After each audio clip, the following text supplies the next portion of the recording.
以后你团队内底袂使出现怪怪的，知无？打斯伯格。哎呦啦，哎呦啦！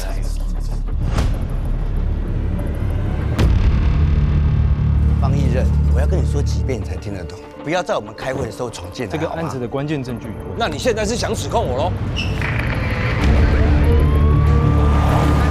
这是连环命案，你们侦三组啊，统统来支援这个案子。现场所有监视工作我负责。你拄好就好哦。阿宽啊，那个出车哦，刚好有理由把他给弄走。案发前后2小时拍到一个女子经过。我来确认现场遗留证据。学长，你现在不能进去啊！先生，我是现时报徐海英。学长，徐海英吗？我告诉你我知道，你也告诉我你知道的。我有什么好处？如果不是为了隐瞒真相，为什么不让警方去查就好？现在只有你能帮我。从第一个命案现场你就已经发现了，对不对？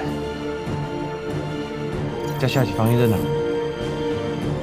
如果你女儿真的是杀人凶手，你会怎么做？